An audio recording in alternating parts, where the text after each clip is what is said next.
Welcome back to my channel Rubil lifestyles. এই দেখো আমি হনুমানজি পুজোর জন্য কী ভাবে সব কিছু জোগাড় করে নিচ্ছি। দেখো মেটের সিঁদুরটা গুলিয়ে নিলাম, চামেলি তেলে, তারপরে জলটা আমি গঙ্গা জল, গোলাপ জল, অগরু, তারপরে হচ্ছে চন্দনের আতর, আর হচ্ছে এখানে হচ্ছে কর্পূর দিয়ে ভালো করে মিশিয়ে নিলাম।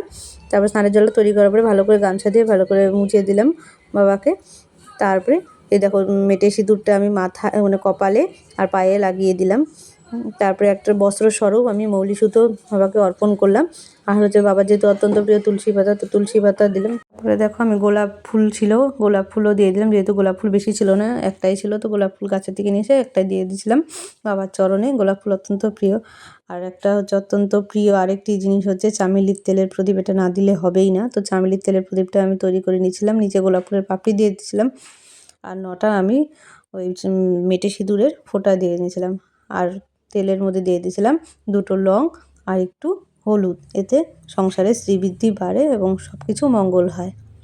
আর একটা পানের খিলি আমি বানিয়ে নিচ্ছিলাম। পানের খিলিতে কিছুই ছিল না, এটাতে দিয়ে দিয়েছিলাম শুধু তোমার 2টা এলাচ আর 2টা লং দিয়ে ভালো করে আমি পানটা খিলি করে একটা লং ভালো করে ফুলযুক্ত লং গুঁজে এই যে বাবার পায়ে মানে বাবার সামনে আর কি এটা অর্পণ করলাম। আর একটা পান পাতার মধ্যে শ্রীরাম লিখে আমি বাবার সামনে দিচ্ছি। আর ভোগ স্বরূপ দিলাম বাবাকে তোমার লাড্ডু আর কিশমিশ আর হচ্ছে তুলসী পাতা, কারণ তুলসী পাতা না দিলে হয়ই না।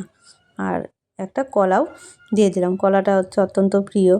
তারপরে দেখো আমি প্রদীপ দেখে নিচ্ছি, কারণ হচ্ছে চামেলির তেলের প্রদীপ খুবই বাবা ভালোবাসে, বা চামেলির তেলের প্রদীপ হনুমানজির পুজোতে না হলে হবেই না। তো আর এমনি প্রদীপও দেখে নিলাম। আর তোমরা যারা করছো আমাকে কমেন্টে জানিও তোমরাও কি এরকমভাবে করছো নাকি, আমার করাটা সব কিছু মানে পুজো করাটা সব ঠিক হয়েছে কিনা। তারপরে আমি দেখো এই চন্দনের ধূপকাঠিও ভালো করে দেখিয়ে নিলাম, কিন্তু 9বার করে সব ধূপকাঠি আর প্রদীপ 9বার করে দেখিয়েছি, তো অতটা আমি ভিডিওটা করতে পারিনি। আর এমনি সব ঠাকুরের আমার ঘরের ঠাকুরকেও আমি দেখে নিলাম।